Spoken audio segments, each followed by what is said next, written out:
Hello everyone, फिर से आप सभी का हमारे इस YouTube चैनल ओम एकेडमी में हार्दिक स्वागत है। आज हम स्टार्ट करने वाले हैं सेक्शन सी। ऑब्वियसली आपको पता ही होगा, ठीक है। Section C without wasting our time. चलो डायरेक्टली स्टार्ट कर देते हैं। पता है 10th स्टैंडर्ड का है, असाइनमेंट का है, थर्ड पेपर का है। ओके, चलो section C, question number 38। Okay, 5 years hence, the age of the Jacob will be 3 times that of his son. 5 years ago, the age was 7 times that of his son. Okay, यहाँ पर अच्छे से देखना कि last में जब आपका answer मिले ना, तो जो जेकोब की एज देन आफ्टर उसके सन की एज है ना, उसमें कंट्रोवर्सी ना हो जाए, ठीक है। अदरवाइज क्या होगा, जो बाप की एज है वो बेटे की हो जाएगी, बेटे की एज है वो बाप की हो जाएगी, ठीक है।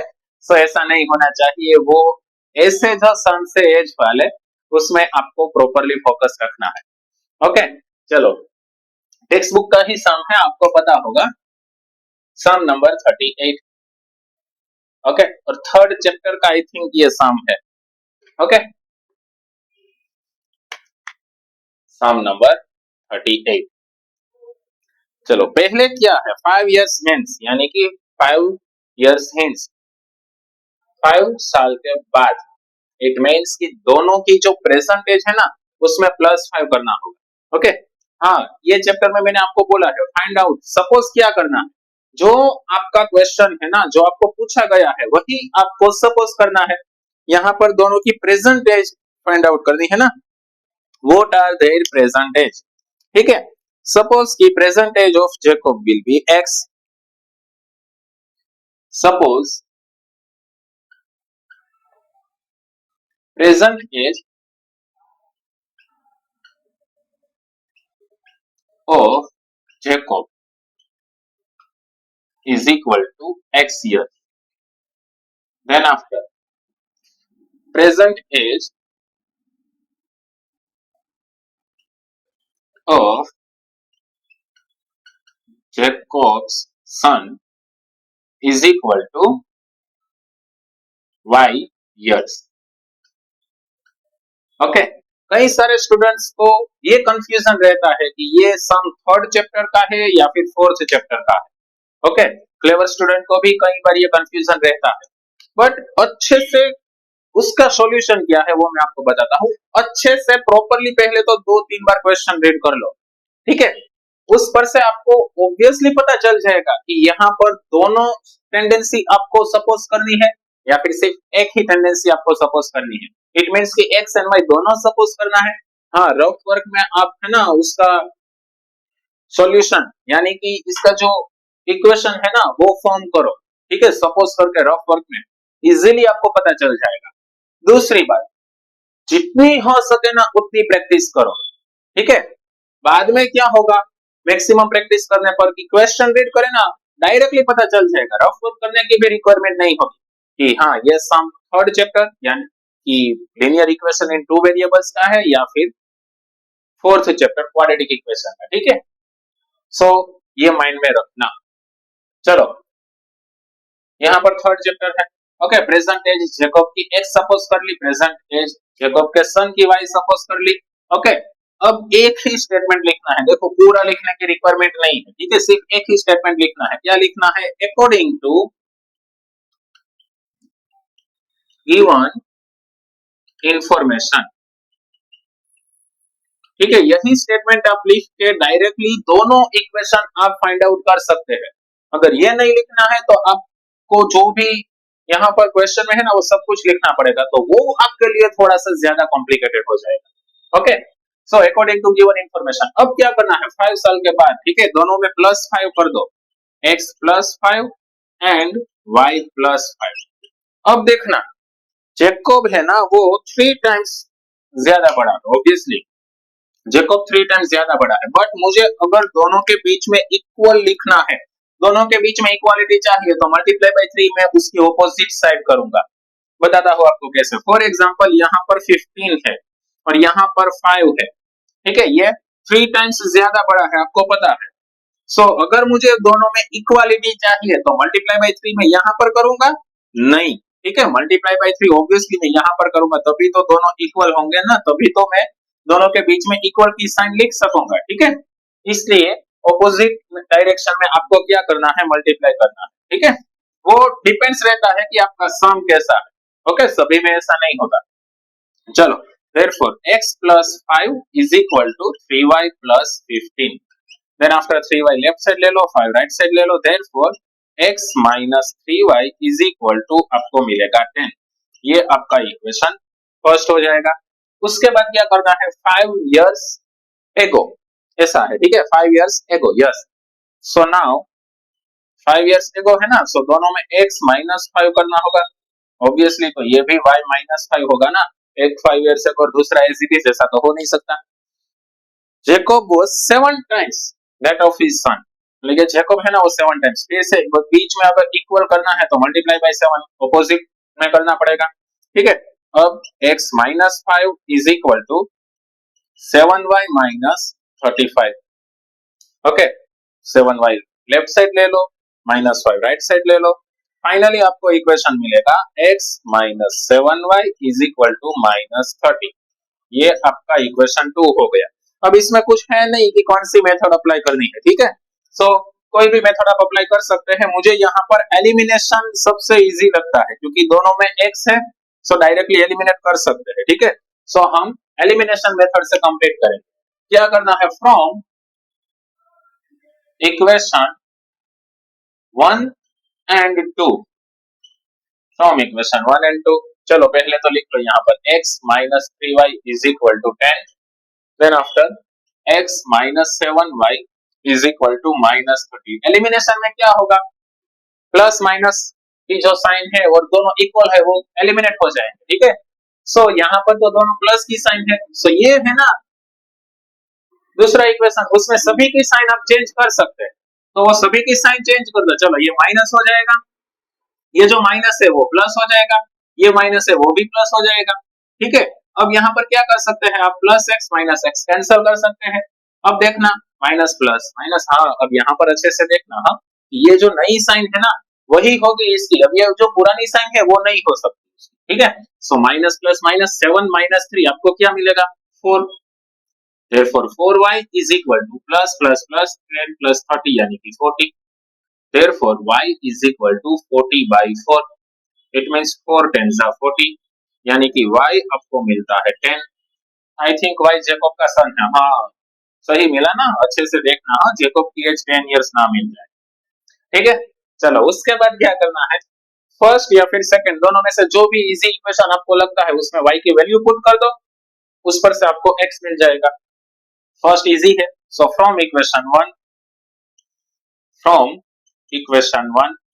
क्या करना है, x minus 3y is equal to 10 है ना, सो उसमें वैल्यू पुट कर दो, x माइनस 3 इंटू वाई क्या है आपका 10 इज इक्वल टू 10, माइनस 30 मिलेगा, राइट साइड हो जाएगा तो वो प्लस 30 हो जाएगा, 10 प्लस 30 क्या हो जाएगा आपका 40, ठीक है। सो जेकब की एज आपको मिलती है 40 इयर्स और उसके सन की एज मिलती है 10 इयर्स, ओके। सो लास्ट में स्टेटमेंट लिखना कंपलसरी, सो क्या लिखेंगे हम, thus present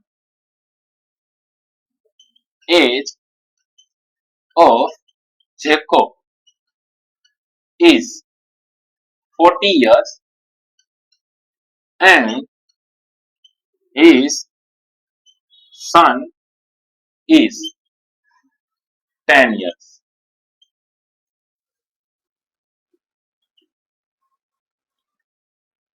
चलो आई होप कि आपको अच्छे से समझ में आया होगा, प्रॉपरली देख लो, देन आफ्टर हम नेक्स्ट सम की ओर आगे बढ़ेंगे।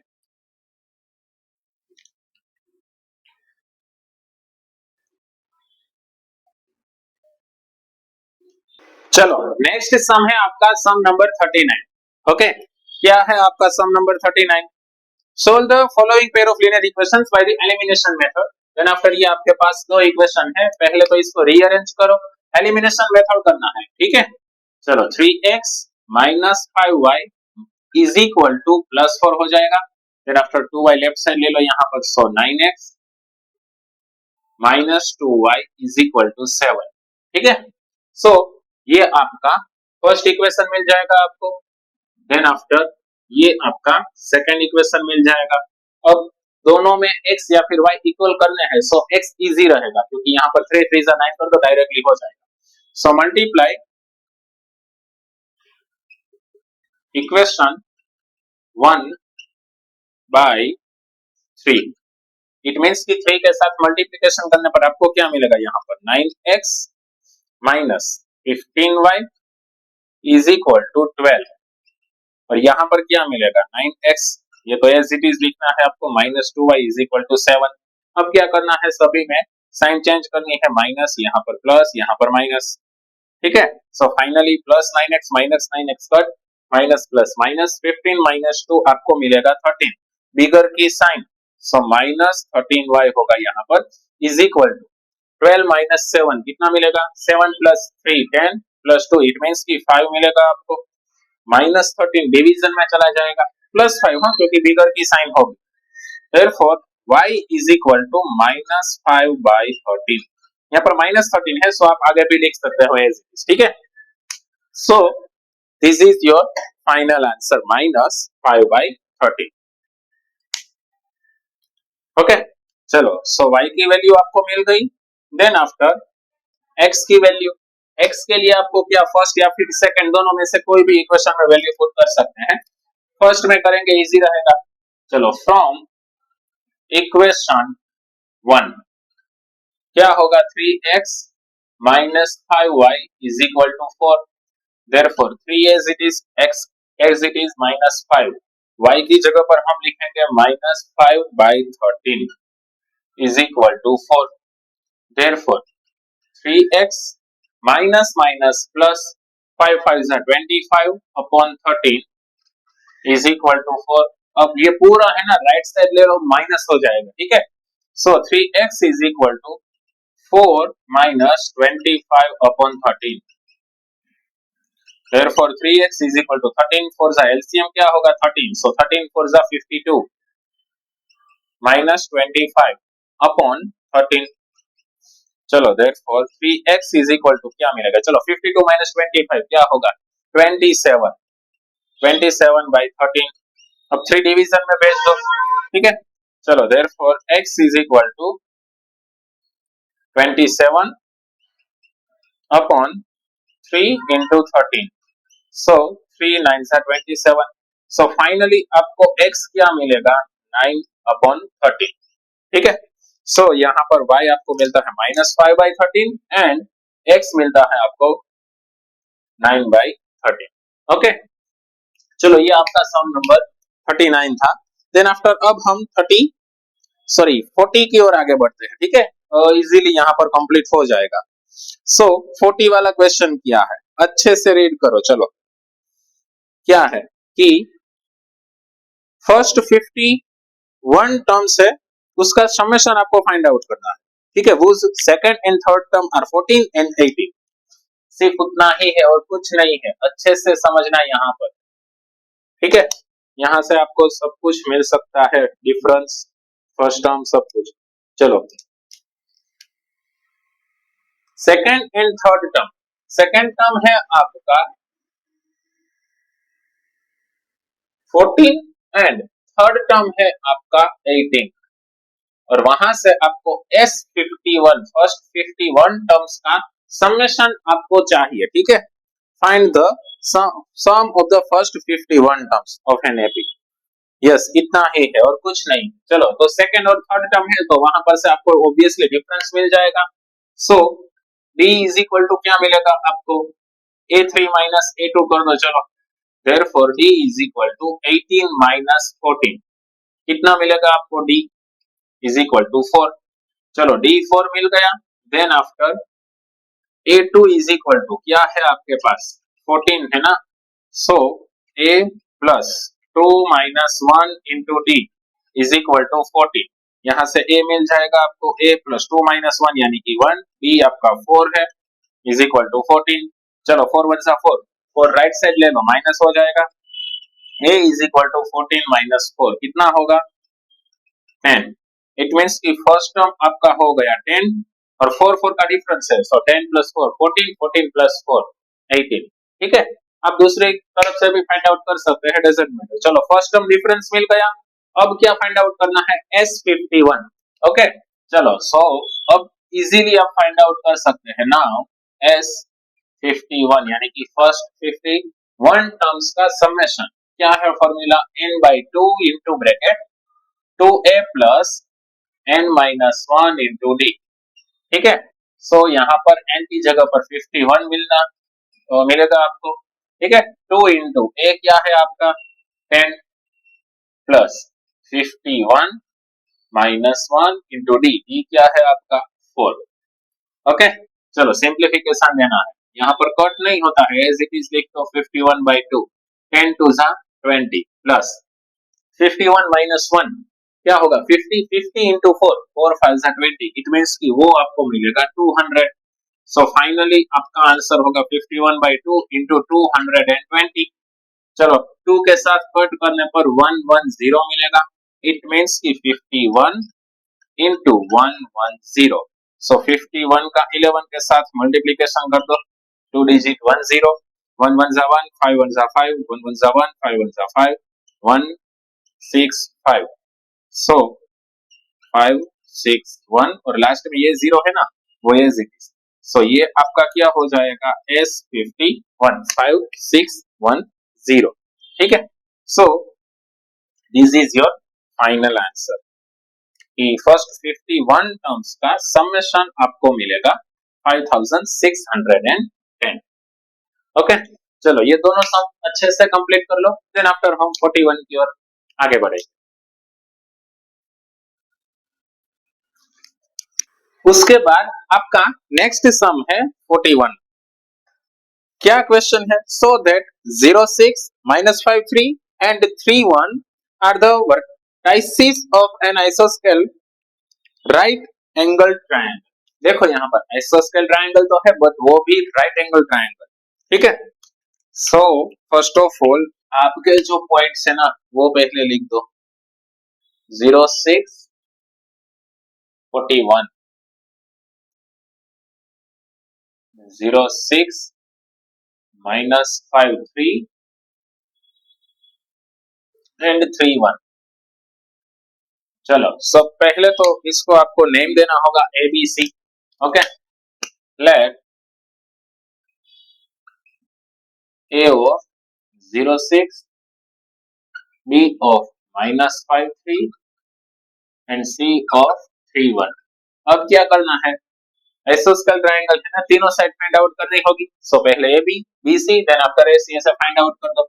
चलो 4 AB, चलो लिखना पड़ेगा ना क्या x1 y1 है, कौन सा x2 y2। ठीक है सपोज कि ये आपका x1 y1 और ये आपका x2 y। ओके चलो सो फॉर्मूला क्या होगी, AB square is equal to distance formula. ठीक है x2 minus x1 square plus y2 minus y1 square. Okay चलो x2 क्या है आपका -5 माइनस x1 क्या है 0, y2 3, y1 6। सो -5 का स्क्वायर आपको मिलेगा 25, 3 माइनस 6 -3 का स्क्वायर मिलेगा 9। देयरफॉर AB स्क्वायर आपके पास होगा 25 प्लस 10 करने पर 35, -1 करो 34। देयरफॉर AB होगा आपका √34 यूनिट्स। ओके चलो सेम आपको क्या फाइंड आउट करना है, अब BC फाइंड आउट करना है। चलो 4 B of -53 and C of 31। इसमें फिर से x1 y1 x2 y2। Okay चलो सो क्या होगी formula, therefore BC square is equal to x2 minus x1 square plus y2 minus y1 square is equal चलो 3 minus -5 square plus 1 minus 3 square. चलो minus minus plus, 3 plus 5 क्या होगा 8, 8 का square होगा 64, 1 minus 3 minus 2 का square 4। It means कि ABC square आपको मिलेगा 68। Therefore BC is equal to under root of 68। ठीक है, चलो एक बार देख लो 68 का स्क्वायर रूट निकलता है 2 3 जा 2 4 जा, फिर से 2 के साथ 17 2 जा। It means BC is equal to 2 root 17। ठीक है यूनिट्स, ये आपका आंसर मिलेगा। ओके, चलो उसके बाद AC फाइंड आउट करना है, उसके बाद ही पता चलेगा ना, ये दोनों साइड तो आपको डिफरेंट डिफरेंट मिलती है। ठीक है, अब देखना AC क्या है। चलो 4 A of 06 C of 31, ये आपका x1 y1 और ये आपका x2 y2। Therefore AC square is equal to, फिर से formula x2 minus x1 square plus y2 minus y1 square. चलो x2 है आपका 3, x1 है 0, 1 माइनस y2 y1 है आपका 6। चलो 3 का स्क्वायर होगा 9 माइनस 5 का स्क्वायर होगा 25, फिर से आपको मिलता है 34 या AC square. Therefore AC is equal to under root of 34 units. यहाँ पर देखना कि दो साइड इक्वल है ना, AB is equal to AC। ठीक है, सो आइसोस्केल ट्रायंगल तो है, बट इसके साथ साथ देखना आप AB square plus AC square is equal to आपको BC स्क्वायर मिलता है। ठीक है, हियर ये सब आपको लिखना है, here AB is equal to AC। Therefore it is isosceles triangle। अब इसके साथ साथ आपको क्या लिखना है, here AB square plus AC square is equal to BC square. ठीक है, यहाँ पर देखना अच्छे से कि जो AC स्क्वायर है, AB स्क्वायर है प्लस AC स्क्वायर है, दोनों का एडिशन करने पर आपको BC स्क्वायर मिलता है। ठीक है, देयरफॉर आप ऐसा लिख सकते हैं ना, इसमें से हाइपोटेनियस BC होगी ना, अगर हाइपोटेनियस BC है तो राइट एंगल आपका 90 डिग्री पर कहां पर होगा, यहाँ पर B है, यहाँ पर C हाइपोटेनियस, तो राइट एंगल A होगा। Okay, therefore angle A is equal to 90 degree. So आप ऐसा भी लिख सकते हैं ना, देयरफॉर इट इज, यहाँ पर जो आपका क्वेश्चन क्या है, राइट एंगल आइसोस्केल ट्रायंगल, ऐसा है ना, इट इज एन आइसोस्केल right angle triangle.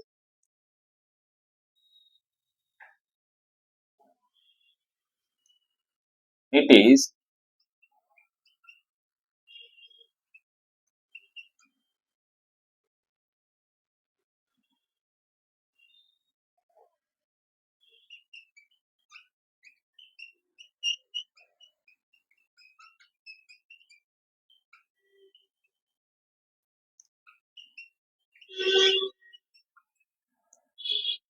ISOSCELES।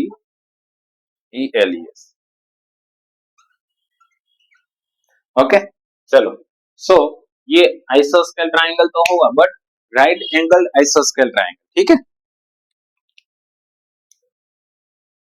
I hope कि ये पूरा सम आपको अच्छे से समझ में आया। ओके, एक बार प्रॉपरली देख लो, देन आफ्टर हम नेक्स्ट सम की ओर आगे बढ़ते हैं।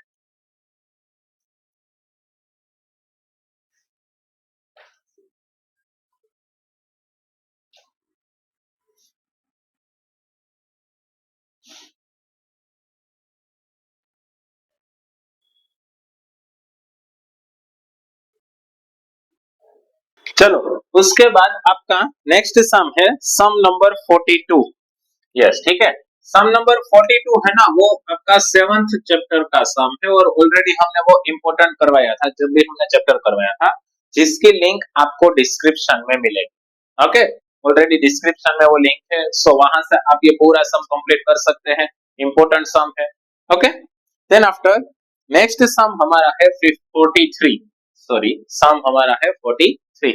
ओके, सो 43 क्या है, prove that the tangents drawn at the end of the diameter of the circle are parallel. देखना ये आपके लिए नया है, ठीक है, क्यों नया है, क्योंकि 10th चैप्टर में ऐसा पर्टिकुलर थियरम ही नहीं है। ओके, सम नंबर 43।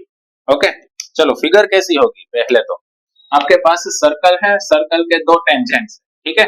सो सपोज कि ये आपका सर्कल हो गया। Okay, I will try my best कि प्रॉपरली सर्कल हो। चलो सपोज कि ये आपका सर्कल है, ठीक है, और यहां से डायामीटर है। फॉर एग्जांपल डायामीटर का सेंटर आपका है सेंटर O, और ये जो सर्कल है ना, इसको हम बोल देते हैं AB। इसका ये जो डायामीटर है ना, इसको हम बोल देते हैं AB। सो डायामीटर के दो एंड से सर्कल के दो टेंजेंट्स आपको मिलेंगे, ठीक है। क्वेश्चन में यही है ना कि जो दो टेंजेंट्स है डायामीटर के, वहां पर वो टेंजेंट्स पैरेलल प्रूव करने हैं। सपोज कि ये आपका फर्स्ट टेंजेंट यहाँ पर, और यहाँ पर आपका सेकंड टेंजेंट। यहाँ पर जो फर्स्ट टेंजेंट है ना, जिसका पॉइंट ऑफ कांटेक्ट A है, सेकंड टेंजेंट जिसका पॉइंट ऑफ कांटेक्ट B है। ओके, चलो सो यहाँ पर सपोज कि दो टेंजेंट्स है जिसको हमने नेम दिया है LM। अब यहाँ पर हम नेम दे देते हैं PQ, देन आफ्टर यहाँ पर ले देता हूं मैं RS, व्हाटएवर कोई भी नेम आप लिख सकते हैं, ठीक है। अब देखना अच्छे से क्या करना है कि ये जो दो टेंजेंट्स है ना, ये दोनों टेंजेंट्स पैरेलल प्रूव करने हैं। ओके, चलो ये रेडियस टेंजेंट्स के साथ 90 डिग्री का एंगल बनाएगा, वो तो आपको पता है, ठीक है, यहाँ पर और यहाँ पर। ये आपको यहाँ पर अच्छे से लिखना पड़ेगा और कुछ नहीं। यहाँ पर क्या है कि OA है ना, OA वो परपेंडिकुलर होगा RS से, ठीक है, परपेंडिकुलर होगा RS से, ठीक है। सो आप ऐसा लिख सकते हैं कि therefore angle OAS, OAS is equal to 90 degree. OAR भी हो सकता है, ठीक है, ऐसा नहीं है कि सिर्फ OAS, ठीक है, is equal to 90 degree, but हमें सिर्फ OAS लिखना है। सेम यहाँ पर देखना कि जो OB है ना, आपकी रेडियस वो परपेंडिकुलर होगी किससे, PQ से। ओके, यहाँ पर आपकी रेडियस वो परपेंडिकुलर होगी PQ से, ठीक है। यहाँ पर देखना देयरफॉर आप angle OBP, angle OBP is equal to 90 degree. Okay, चलो ऐसा लिख सकते हैं। देयरफॉर यहाँ पर अच्छे से देखना, अब ये दोनों एंगल भी इक्वल लिख सकते हैं ना, therefore angle OAS is equal to angle OBP। Angle OAS यानी कि ये वाला एंगल, और OBP यानी कि ये वाला एंगल, ये दोनों एंगल इक्वल है। इट मींस कि यहाँ पर अगर आप देखते हैं, सो ये आपके जो अल्टरनेट एंगल्स है ना, वो मिलते हैं आपको। अगर अल्टरनेट इंटीरियर एंगल्स इक्वल है, कि इट मींस कि ये जो दोनों लाइन होगी ना, वो दोनों लाइन क्या होगी, पैरेलल होगी, ठीक है। सो यहाँ पर आप डायरेक्टली लिख सकते हैं therefore RS parallel to PQ, ठीक है, या फिर जो आपने नेम दिया है L पैरेलल टू M, ऐसा भी आप लिख सकते हैं, ठीक है। हाँ, बट यहाँ पर रीजन लिखना पड़ेगा, because of alternate angles. Okay, alternate interior angles या फिर अल्टरनेट एंगल्स, ऐसा आपको लिखना पड़ेगा, ठीक है। हाँ, इसके साथ साथ ये 3 मार्क्स वाला है सम, सो इसके साथ साथ आपको यहाँ पर कुछ इंफॉर्मेशन भी लिखनी पड़ेगी, लाइक कि यहाँ पर L and M are tangents which touch the circle at point L है वो कहां पर टच करता है, A से, और M है वो कहां पर टच करता है, B पर, A and B respectively.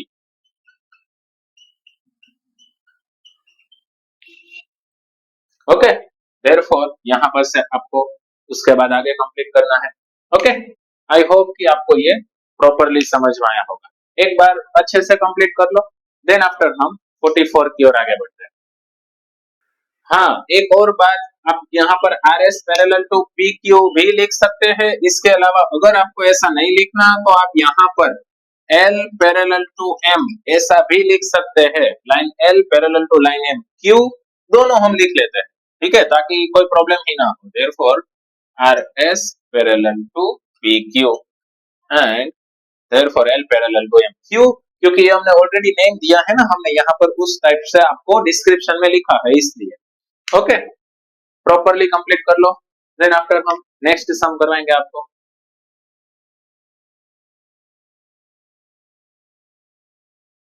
Then after next सम है आपका सम नंबर 44। ओके, चलो क्या है उसमें, the radius of the two concentric circles are 13 and 8 centimeter.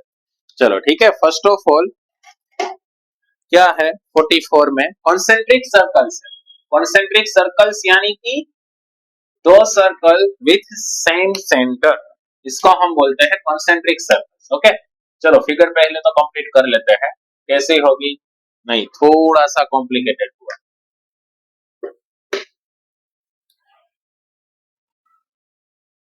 चलो सपोज कि ये आपका फर्स्ट सर्कल है, देन आफ्टर सपोज कि यहाँ पर आपका दूसरा सर्कल। ओके, चलो अब क्या है, उसकी रेडियस 13 एंड 8 है आपके पास। यहाँ पर सर्कल का सेंटर, जिसका सेंटर का नेम है O, यहाँ पर ये छोटी वाली रेडियस होगी ना, जो कि है 8 सेंटीमीटर। देन आफ्टर ये बड़ी वाली है, जिसको हम बोल देंगे 13 सेंटीमीटर। ओके, सेंटीमीटर है नहीं, ऐसा कुछ नहीं है। ओके, सिर्फ 8 एंड 13 ऐसा ही लिखा है, सिर्फ नंबर ही लिखा है। A code of the outer circle touches the inner circle. यहाँ पर देखो ये आउटर सर्कल में एक कोड है जो कि इनर सर्कल में टच करती है। सपोज कि वो कोड ए बी है। ओके, यहाँ पर सेंटर O है, यहाँ पर पॉइंट P है। अब वो तो आपको पता है कि इनर सर्कल का ये जो आउटर सर्कल की कोड है ना, वो इनर सर्कल के लिए क्या हो जाएगा, सिर्फ टच करती है ना, ये पॉइंट ऑफ कांटेक्ट है, इसलिए वो टेंजेंट हो जाएगा। ठीक है, सो यहाँ पर ऑब्वियसली 90 डिग्री का एंगल होगा। फाइंड क्या करना है आपको, find the length of the code. ये जो ए बी कोड है ना, उसकी लेंथ फाइंड करनी है। ऑब्वियसली पाइथागोरस थ्योरम पर से कंप्लीट कर सकते हैं। ठीक है, सबसे पहले क्या करना है आपको, यहाँ पर लिखना है कि suppose AB is chord that is touch the inner circle at point P with center O। नहीं, वो लिखने की कुछ रिक्वायरमेंट नहीं है, सिर्फ ऐसा लिखो ना कि at point P। चलो, now according to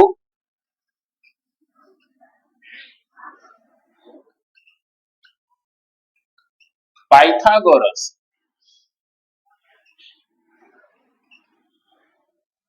theorem, okay, चलो यहाँ पर ऑब्वियसली 90 डिग्री का एंगल बनेगा। सो पाइथागोरस थ्योरम पर से ये आपकी हाइपोटेन्यूस होगी ना, सो हाइपोटेन्यूस का square is equal to rest two side के स्क्वायर का एडिशन। देयरफॉर आप ऐसा लिख सकते हैं OP square is equal to, sorry OA square is equal to OP square plus AP square.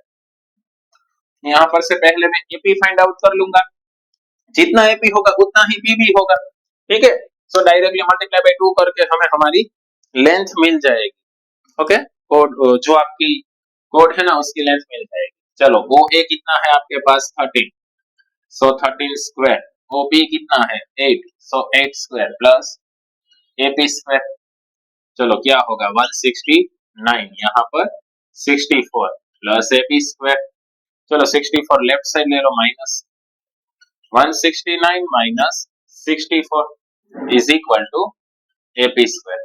अब एपी स्क्वायर मैं पहले लिखता हूँ, ठीक है। Therefore AP square is equal 9 minus 4 5 मिलेगा, 16 माइनस 6 10 मिलेगा आपको, ठीक है। डायरेक्टली मैंने कर दिया। देयरफॉर एपी आपके पास होगा अंडर रूट ऑफ 105। अब यहाँ पर तो यूनिट तो है नहीं, सो आप कोई भी यूनिट तो ऐसे लिख नहीं सकते कि ये यूनिट है ये यूनिट है, ठीक है। सो उसके बाद अगर आपको एपी फाइंड आउट नहीं करना है, ठीक है, आपको पूरा एबी फाइंड आउट करना है। So now AB is equal to 2 into AP. Therefore AB is equal to 2 under root of 105. So this is your final answer. Okay, ये कोड की लेंथ आपको मिल गई है 105.